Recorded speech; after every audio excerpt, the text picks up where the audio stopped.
What's up, folks? Welcome to the live. Welcome to the live. I didn't do a schedule on TikTok, but I know I'm a little late for the scheduled time on YouTube. So sorry about that. We were waiting for the actual document to land. This is prosecutors' response to the recusal motions against Judge Glanville. Oops. And we've got it. We've got it here. I've got it on Document Cloud. We'll bring it up here and check it out. It is 81 pages long, and I was surprised in the very beginning that they actually begin by saying, claiming that Judge Glanville didn't meet that the motion didn't even meet the requirement to be sent to another judge. I thought that was interesting because Glanville basically said in there, in his own order, that it did. Like, he kind of accidentally acknowledged that when he wrote that in his order rejecting the original recusal motion, he wrote that the allegations as pled are sufficient, but he went on to say there's no evidence to support them. And my reading of Georgia law is that his first sentence there covers it. It means it should be sent to another judge, and then the other judge does the evidence finding here. Oh, they say somebody. Oh yeah, most of it is exhibits in the transcript. The 81 pages. Here, that's usually how it goes. There's not all that much here. Let's see. Let's bring it up. And for people on TikTok, if you go to my my YouTube channel, you can see the actual document. I'll get it up on the screen for you, and we'll go over it. But again, for people who are just catching up on the trial, this is Young Thug's trial, the rapper in Atlanta. He's one of the more famous rappers and prominent rappers in hip hop. He's been in jail since May 2022, and he and 5 co-defendants have been on trial since technically January 2023, because that's when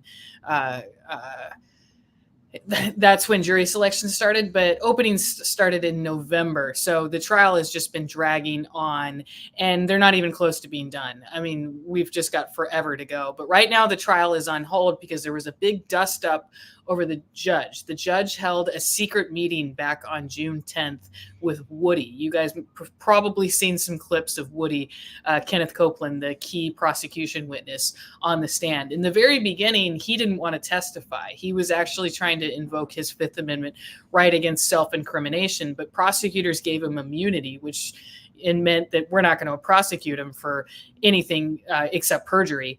And that meant that he couldn't plead the Fifth, but he still tried to invoke his Fifth Amendment right against self-incrimination. And it was kind of a bogus invocation when he was asked his age. So he ended up getting arrested for contempt of court, and he was in jail over the weekend, not wanting to testify.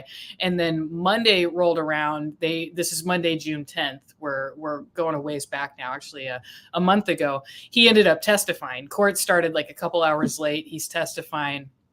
We're all watching it on the live stream. And then during a break in testimony, Brian Steele, Young Thug's lawyer, confronts the judge, goes up to the lectern and says, he heard about this meeting, the secret meeting that the judge and the prosecutors had with Woody in the morning, and the defense wasn't informed of it. And he wanted a mistrial and was just talking about the inappropriateness of this all. And I think everybody might remember that Judge Glanville's response to this was to demand how he knew about who told him about the meeting. And then he ended up jailing Brian Steele for contempt of court when Steele wouldn't reveal his source on that. He was actually in custody for a little bit, for like 40 minutes or so. And then Judge Glanville sentenced him to 10 weekends in jail, but the Georgia Supreme Court ended up staying that pending appeal of the contempt order. So that leads us to the recusal motions. That led to a ton of recusal motions, not a ton, but 3 actually against Judge Glanville, starting with Diamante Kendrick's lawyers, Doug Weinstein, Jay Apt, and then Katie Hinkerty filed a recusal motion, an emergency petition with the Supreme Court after Glanville rejected the recusal motion, saying we need you to order Glanville to turn this over to another judge.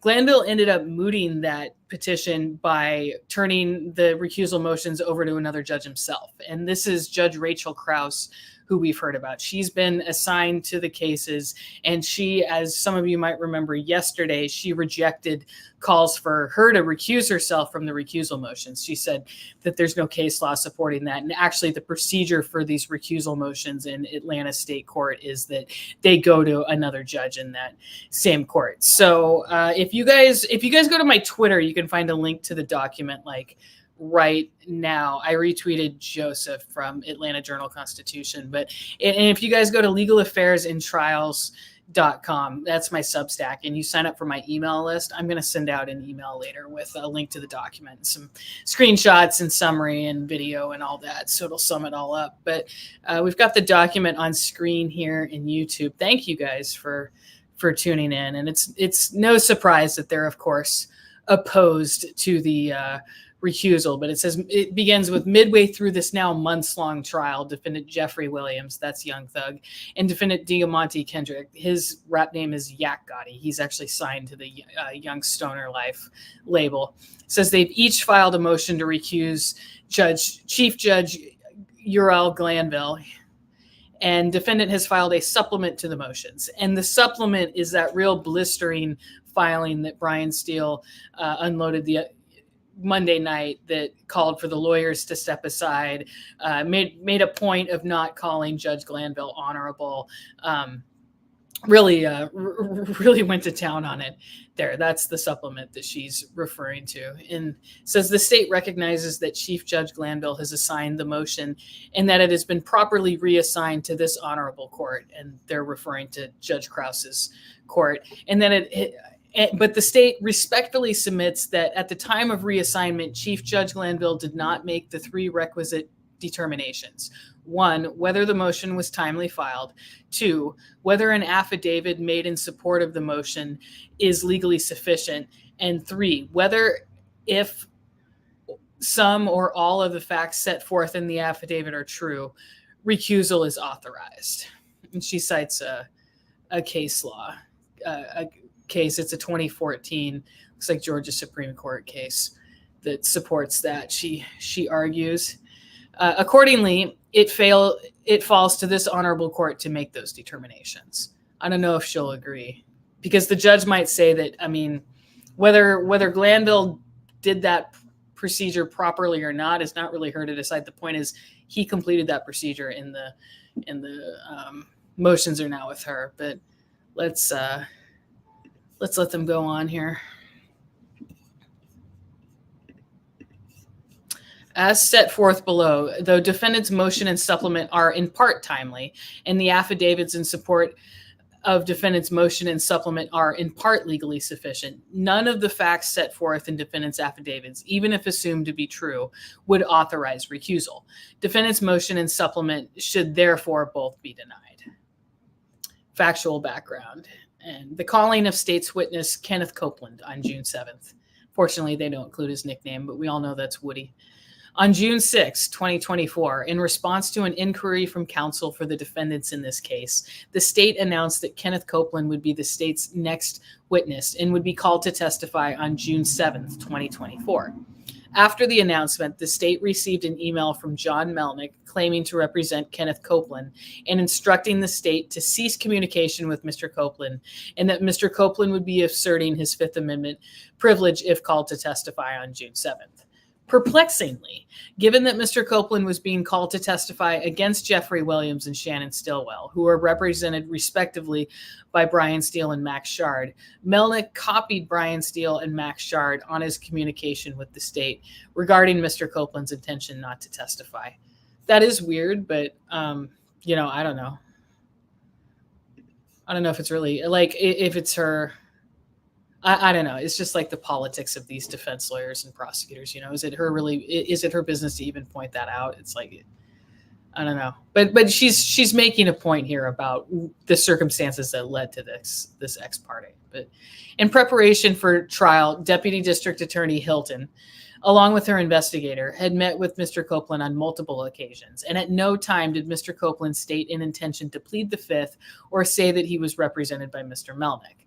Nevertheless, after receiving Mr. Melnick's email, Deputy Hilton ceased communication with Mr. Copeland until June 7th, 2024. So for people who are just joining us, I am going over the opposition that the YSL trial prosecutors just filed to the recusal motions against Judge Glanville. This is, it was just filed today. It's 81 pages, but a lot of those are attachments. We're gonna move through it, and this is the motion that's being considered by the other judge, Judge Rachel Krauss. After receiving Mr. Melnick's email, the state presented to Chief Judge Glanville a motion to compel the testimony of Kenneth Copeland, extending immunity to Mr. Copeland for his testimony, and to hold Mr. Copeland in contempt should Mr. Copeland refuse to testify after being ordered to do so by the court after being granted immunity. The court issued an order granting the state's motion. They're citing the exhibits here, and these are all the exhibits that are attached that turn this into an 81-page filing. Somebody asked if the judge does get recused, what will that mean for the jury? I mean, I'm assuming there'll be a mistrial. They'd have to start the trial over again. I can't imagine if a judge being recused that like a trial that's already started would just continue under another judge. Yeah, I mean, I can't imagine that. But I don't think, I can't imagine Judge Krauss is actually going to recuse him. I think she's going to write an order rejecting all this, but we'll see. On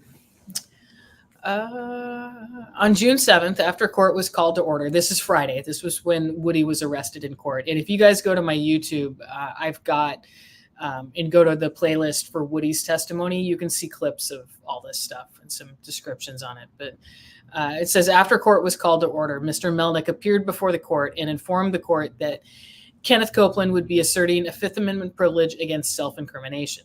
In the presence of each defendant currently on trial and each of their respective attorneys, Chief Judge Glanville called Mr. Copeland to the stand and explained to Mr. Copeland that the state had sought and been granted an order of the court pursuant to OCGA 24-5-507, directing Mr. Copeland to testify and extending immunity for Mr. Copeland's compelled testimony. Chief Judge Glanville further explained to Mr. Copeland in the presence of every defendant currently on trial and each of their respective attorneys that should Mr. Copeland refuse to testify, he would be held in contempt of court and jailed until he purged himself of the contempt by testifying in court. And those are the clips that we all can watch and see. Mr. Copeland thereafter stated his intention to testify, and Mr. Melnick looked toward Mr. Steele and Max Shard and shrugged his shoulders. And they cite probably the lawn crime video. They've got the timestamps and everything you can see.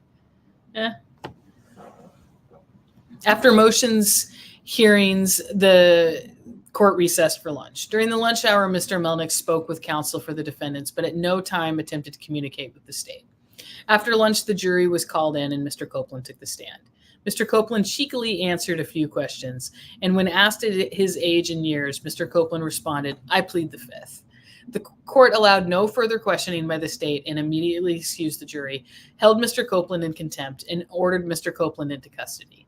In open court, in the presence of all of the defendants currently on trial and in the presence of each defendant's respective attorneys, Chief Judge Glanville informed Mr. Copeland and Mr. Melnick that he would bring Mr. Copeland back into court on Monday, June 10th, 2024, to allow Mr. Copeland to purge himself of his contempt by testifying. Mr. Melnick announced that he was going on vacation, would in no way be present on Monday, and would appoint stand-in counsel, Kayla Bumpus, to represent Mr. Copeland in court the following Monday. So this is, again, I'm going over the opposition that was filed to Chief Judge, the recusal motions against Chief Judge Glanville. And this was filed today by prosecutors, Adrienne Love. This is the thing that they got the 2-day extension on. They were originally going to file it Monday at 5 p.m., but she had a family medical emergency she cited when asking for a 2-day extension. And that brings us to Wednesday at 5 p.m. showed up on the docket not that long ago. It says the June 10th, 2024 meeting regarding contempt proceedings initiated against Kenneth Copeland upon motion of the state, attended by counsel for Kenneth Copeland, attorneys for the state, Kenneth Copeland, and the Honorable Chief Judge Glanville. That's the heading for this next section here. On Monday morning, prior to the start of court, the state requested from the court an in-chambers meeting with counsel for Kenneth Copeland, the court, and an attorney for the state to discuss the contempt proceedings initiated against Mr. Copeland upon the state's motion. The court granted the state's request, and upon being directed to do so by the court reporter made a record of the entire meeting. Present during the meeting were CDDA Love, Attorney Caleb Bumpus, investigators for the state, and the Honorable Chief Judge Glanville, and later Kenneth Copeland and DDA Hilton.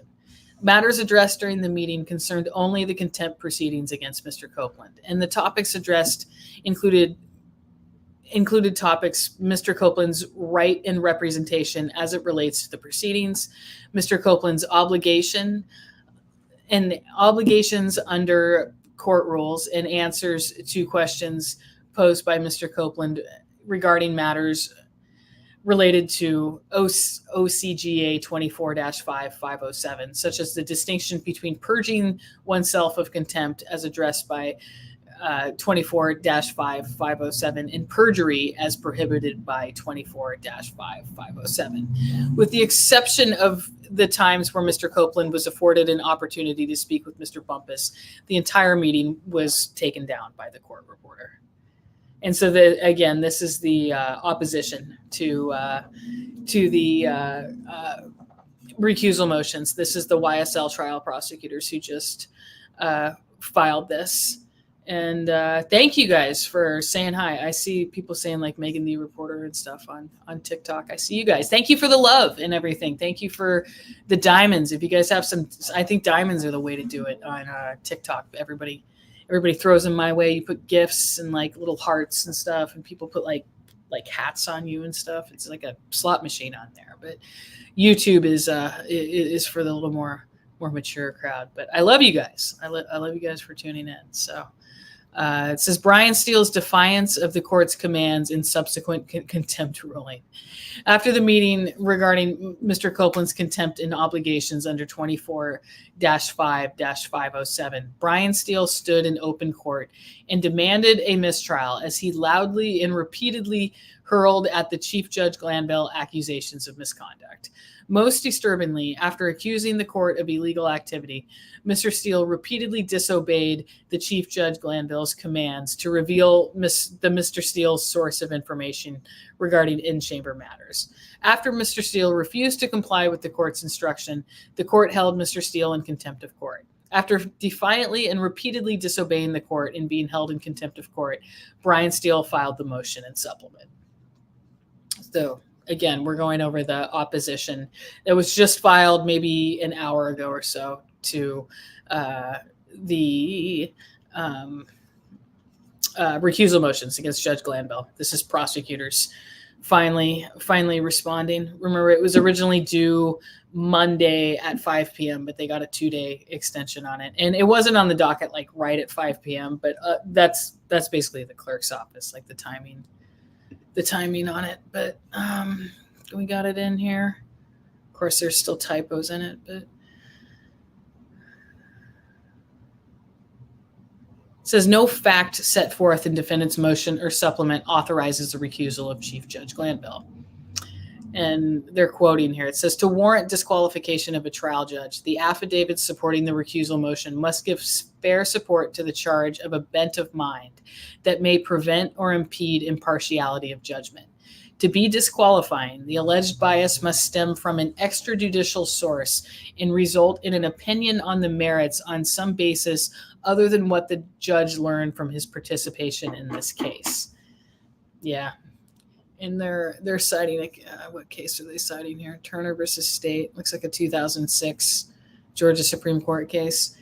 It says there is a presumption that a trial judge acting as a public official faithfully and lawfully performs the duties devolving upon him. determining whether an affidavit supporting a motion to recuse is legally sufficient and whether the facts asserted authorize recusal present questions of law. And then this is not a quote. This is prosecutors writing in their own filing.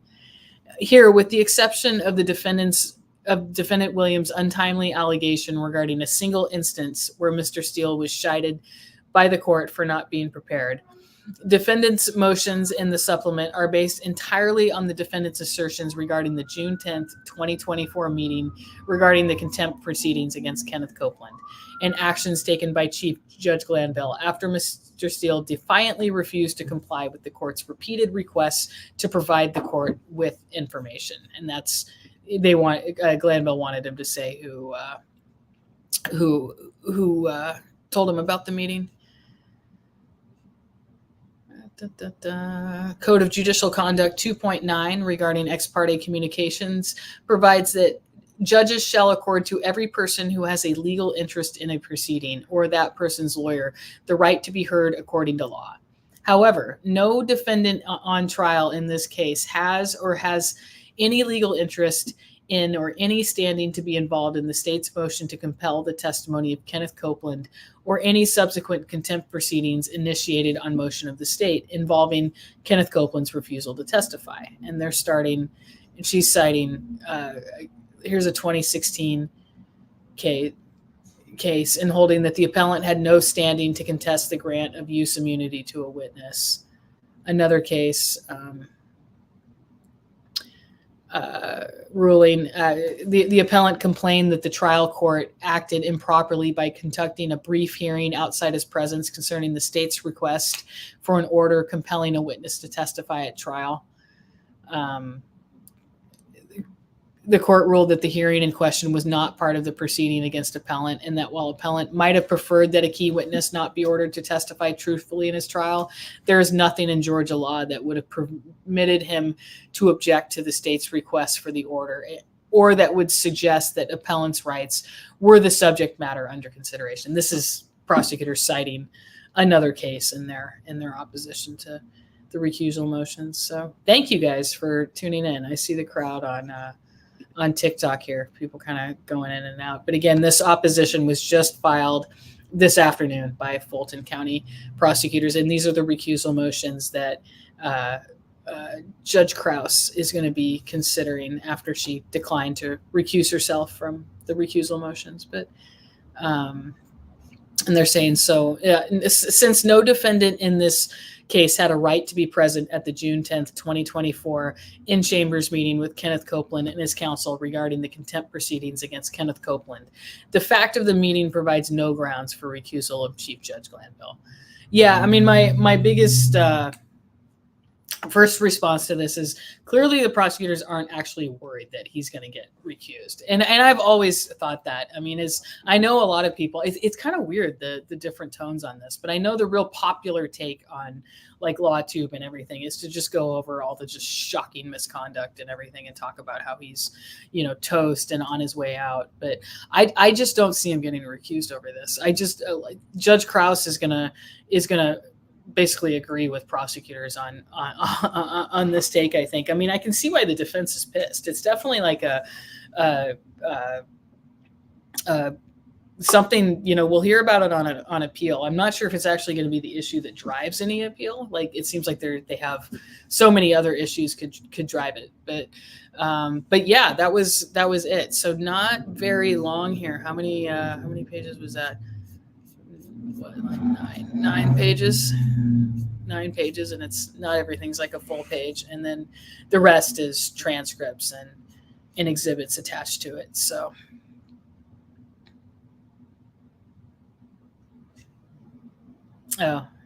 Chief Love, Adrienne Love, this is her email and her signature. This is her responding to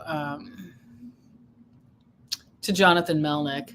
Well, and it's funny because there's such a debate over whether Woody's actually like in danger. And here's his own lawyer. I mean, because I agree. I mean, he's all over live. Like, I mean, how could he actually be concerned about anything when he's all over live, blasting his location out and everything? But here's Jonathan Melnick on June 7th, Friday morning, says to her, "My concern is for my client. had I been involved, I would have demanded a much more specific immunity deal.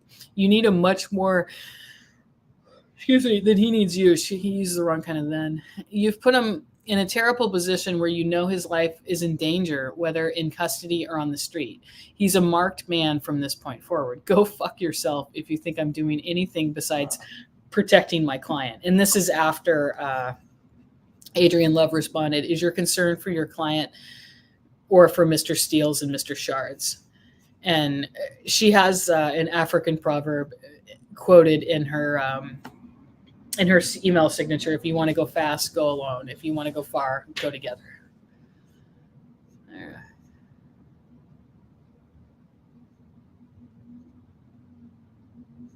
Just going over the emails here. I should have started at the beginning and read up, but they're just emailing like lawyer stuff back and forth. We saw the good one with the F off. Oh, and they're responding to old emails here. This is the bond order back in, March 2023.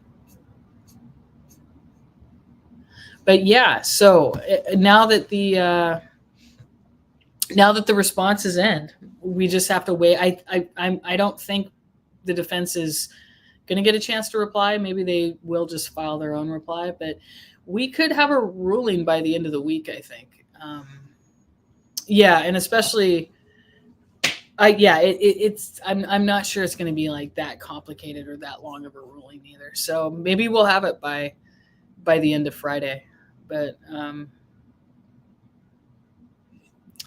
yeah, we talked about the campaign donation yesterday, and just when I was reading through that and all the case law, I'm like, Steele and those guys had to have known when they wrote that was a long shot, bringing up the campaign donation. But as defense attorneys and advocates, a long shot is still a shot. So they're advocating for their client by bringing that forward.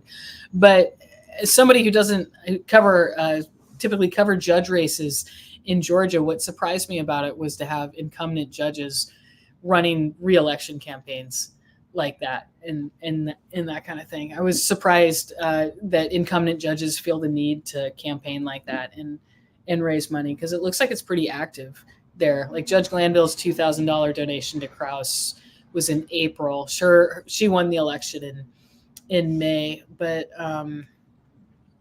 others gave money to her too, like Judge McAfee, a couple other judges, but the top donor was like 5,000. There were some 3,300 donors, but I was just surprised at how apparently common it is for incumbent judges to raise money like that. I see somebody on YouTube asking how they can get my autograph. Go to my merchandise store, and that's actually a good reminder. I need to get everything set up through Google Merch and get everything listed on YouTube, so you guys can just buy right on the YouTube channel. But if you go to MeghannTheReporter.com, I've got mugs, and I've got googly-eyed bitch mugs and Meghann the Reporter stuff. Meghann the Reporter mugs and stickers. There's t-shirts too, but the googly-eyed bitch mug, of course, and I've got it pinned here on TikTok for you guys, because you guys can buy this stuff through TikTok shop. That's what Tory Lanez called me during his last court appearance. He said MeghannCuniff is a googly-eyed bitch. So I had to turn lemons into lemonade. Actually, we actually got a logo made. My friend Bryson Boom Paul, you guys should follow him on Twitter, made a logo and got it set up. So if you guys order some merchandise, I include a little card where I give my signature. But I would love it if I don't actually have some limited supplies left. So if you guys want to do this, you should get a mug right away. Get some shirts or something too. But anyway, so for people who were just joining us, he called me a googly-eyed bitch. Somebody was asking me to clarify. So I've got some Meghann the Reporter merchandise, but then I've also got some googly-eyed bitch merchandise. It's a celebration of poor eyesight everywhere, but so for people who are just joining us, we were going over the opposition that was filed by prosecutors to the Judge Glanville motions. This is in the Young Thug YSL trial. And if you guys go to my website, I have a Substack. You guys got to subscribe to my Substack. It's legalaffairsandtrials.com.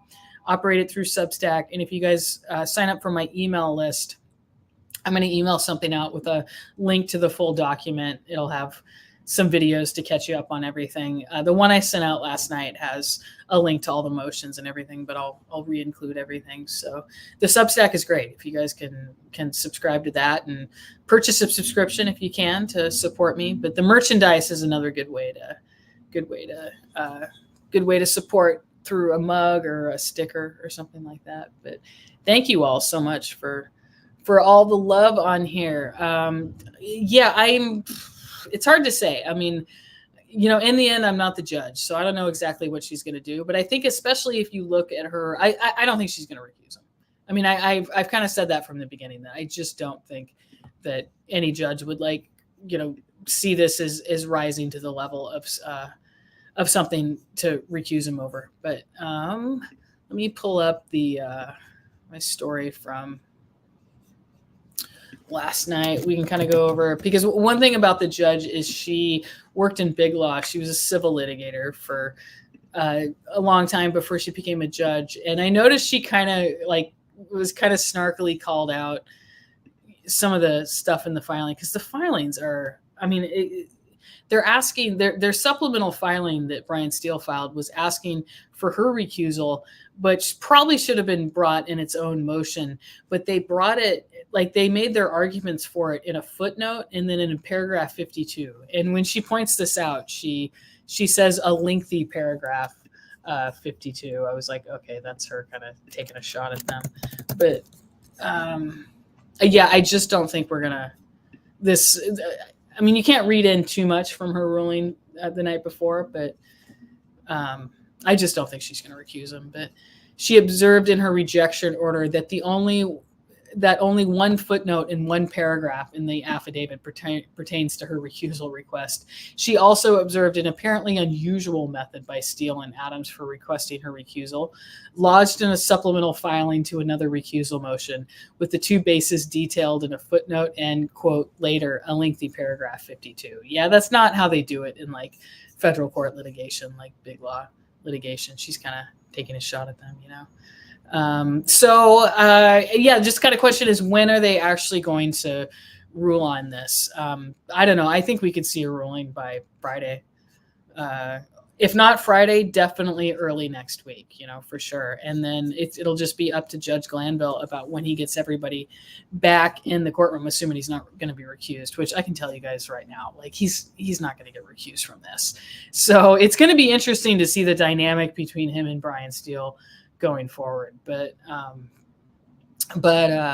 we'll see. Somebody asks on TikTok, because I know a lot of people go in and out, if Love responded. And yes, that's just what we went over. If you guys go to legalaffairsandtrials.com and subscribe to my email list, I'm going to send something out with the full response. But I've also got it retweeted on Twitter. But we just went through the filing. It's 81 pages, but a lot of it is attachments, like transcripts and exhibits and that kind of thing. And it's about 9 pages of substance. But they just say that there's no basis to recuse him here, that the defense had no right to be at the meeting regarding Kenneth Copeland's contempt of court order, and that they didn't talk about the substance of his testimony, which one thing to remember here is that to support that, other than just the court transcript supports that, is Woody is not testifying the way prosecutors want him to. He's testifying basically the opposite. He got up there and said that everything incriminating he told, that everything he told the police in 2015, which is what a lot of their case is based on, he told them that it wasn't true and it was a lie. So, they're kind of screwed. It's not like his testimony is actually being helpful for them. So I think this case is just so screwed up that it's going to be really hard for them to get any kind of conviction on the racketeering conspiracy charge. And then if they do, there's so many appealable issues here that I don't think the ex parte, while it'll definitely be part of the appeal, I'm not sure if it's going to be the issue that totally drives an appeal. Usually there's something else here. So yeah, and I saw somebody asking Steele's witness list. He did. Yeah, he added Adrian Love, and he's got like Ashley Merchant on the witness list. But a lot of that stuff, just in my experience, that stuff wouldn't be allowed because it's just extraneous to what's actually happened here. But let me see. God, I've gotten so over Twitter. Honestly, guys, I'm getting kind of burnt out. I like, if I could, I'd just like take the whole summer off and not do anything. But let me. What was I gonna pull up here? Oh, right. Steele's witness list. Yeah, I think they're definitely going to put on a robust case. It's kind of crazy to think about, like, are they ever even going to get to the defense? Because we've still got like at least like 6 months or so of the defense case, or sorry, the prosecution case. But it looks like they're actually going to have some like serious witnesses when they do get called. Here, can you guys see this? I need to make it a little bigger here. Yeah, the witness list here. Who's he got? This is on YouTube. You guys can see. Yeah, I mean, Glanville, Love, and Hilton are on the list, but I'm not sure if they'd. Yeah, I mean, I think a lot of judges I know wouldn't allow that, but we'll see. I don't think that's going to be like anything that like forces recusal, you know. Let me see here. Thank you guys for tuning in. I see the gifts up there. Thanks guys for all the diamonds and stuff on TikTok. You guys bring the love and the good questions and stuff here on and everything. Somebody asks what happens if a jury member dies before the case is over. Right now they have more than 12. They've got some alternates. So that would be like a classic case of why you have an alternate. They would, I mean, if it was an alternate juror that died, then you just would have one less alternate. If it was somebody who's actually on the jury, you would move the alternate in to replace them. So right now I think they still have like 4 alternates, I think. So they've still got some room to work with here. But let me see here. And I've always just kind of assumed that the jury's just going to disappear, you know, that it's just going to go on for so long and something's going to happen in the jurors' lives, like enough of them where they're not going to be able to continue. But if you just look at how Judge Glanville has been in this trial, if anyone tries to do that, he's going to like throw them in jail. So you know, the idea that not like 4 jurors are just going to drop out, maybe not, because, you know, Judge Glanville is going to freak out if they do that. So, but we'll see. So yeah. So anyway, thank you guys so much for tuning in. For the playback crew, I appreciate you guys. I'm trying to figure out a way to like kind of streamline it, to have some sections that are just like really tight that I can clip out and clip for other people, because I know the hour-long lives can be a little daunting for people. But here I'll go over the update. Oh wait, that's something else on screen. Where's my? I have a lot of cases I'm covering right now. Here's the judge. For those who haven't seen her, this is the judge who's going to decide the Judge Glanville recusal motions. I've got her on screen for Fulton County Superior Court. Judge Rachel Krauss. It says 2018, but she actually took the bench in January 2019. She was, I think, elected in 2018. I'm not sure about elected or appointed, but it looks like a lot of them get elected in Georgia. But let me see here.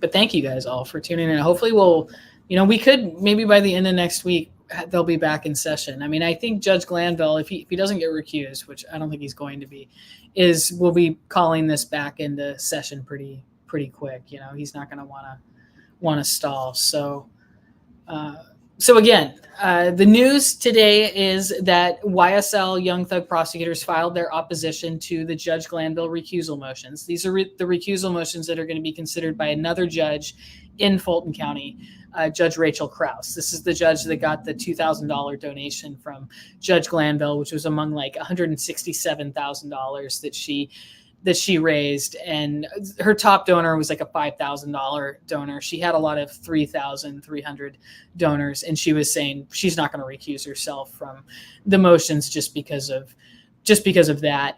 And that was yesterday. And then today, prosecutors have filed their opposition. It's 81 pages, but it's about 9 pages of written substance. And then the other pages are exhibits, attachments, transcripts. So that's that. They're saying that there's no basis to recuse him, that the ex parte was called for a witness contempt issue, and that there's case law supporting their argument that the defense doesn't have a right to be there, and that there's recusal just isn't warranted here. So it's a very calm response, I'd say. I remember I was wondering in the live the other day what their tone on this would be, and it seems to be pretty temperamental.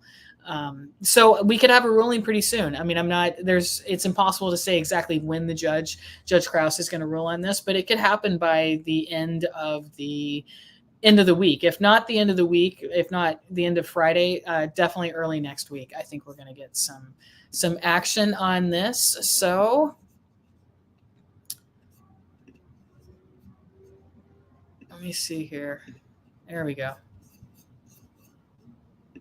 So again, for people who are just joining us, just coming in, today was the day that prosecutors filed their opposition to the recusal motions against Judge Glanville. And we've got it up on the screen here. Not a surprise that they're opposed to it. And they say that there's just no basis to recuse him on this. And they defend the ex parte as being meeting that they had, this June 10th meeting with Woody, as being pertinent and pertaining only to his witness contempt issue, and that case law supports their argument that the defense didn't have a right to be there. So this filing shows me that I think they're pretty confident in their argument. I don't think they're worried about this. I just don't see Judge Krauss recusing Judge Glanville, but you know what? I've been wrong before. Maybe I'll be wrong, and we'll find out, on Friday or next week. And I know a lot of people are wondering what happens if he is recused. Is the trial just going to pick up? And I haven't heard one way or the other, but I can't imagine the trial is just going to continue. I think there would have to be a mistrial, and the new judge would start over from scratch. But that remains to be seen. But first, we have to see if Judge Glanville is even going to be recused. And again, today was the day that prosecutors filed their opposition. If you go to my website, my Substack email list, and sign up, legalaffairsandtrials.com, you can get a link to this in your inbox. And my subscribers last night got an email with the information about the Judge Krauss not recusing herself because of the campaign donation. It's got a lot of links to documents and some backgrounds, some videos and everything.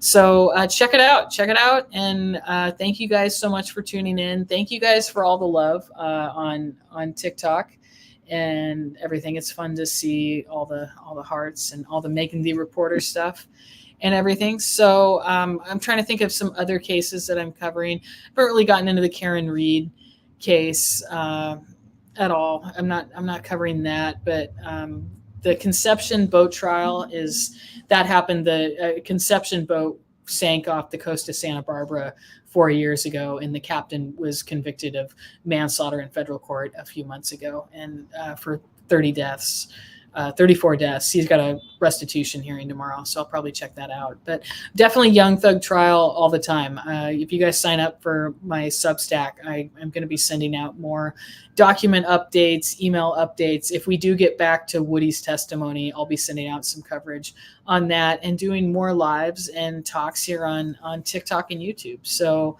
thank you guys for tuning in. Yeah, somebody asked if I'm reporting on the Alec Baldwin trial. I did watch openings today. I was interested to see Alex Spiro's argument. He represents a ton of celebrities. Elon Musk, like Jay-Z, Megan Thee Stallion, a bunch of them. But the case is interesting. It's kind of boring, especially if you watch the Gutierrez Reed trial, which I did. That was the armorer who went on trial. There's not a lot of new stuff. Well, some of it's new, but what's really new about it is just the role that Alec Baldwin played in this movie is so much different than the armorer's role. So it'll be interesting to see how it goes. But it seems like it's going to be tough to get a conviction on that. But I did watch that today, and I posted some clips on YouTube and TikTok. I don't know how much they took off, but I'm definitely prioritizing the Young Thug trial. So when we get some more action on that, I will definitely keep you guys updated. If we have a ruling, I kind of don't think there'd be a ruling tomorrow. That'd be really fast, but there could be a ruling on Friday. And definitely as soon as it happens, I want to do a live and get the news out for you. And my mailing list can sign up for it at legalaffairsandtrials.com. So great. Thank you guys all for tuning in. Somebody asked when they resume, they've still got some tapes of Woody to talk about, and they had like 17 hours of interviews to go over, and then 2.5 hours of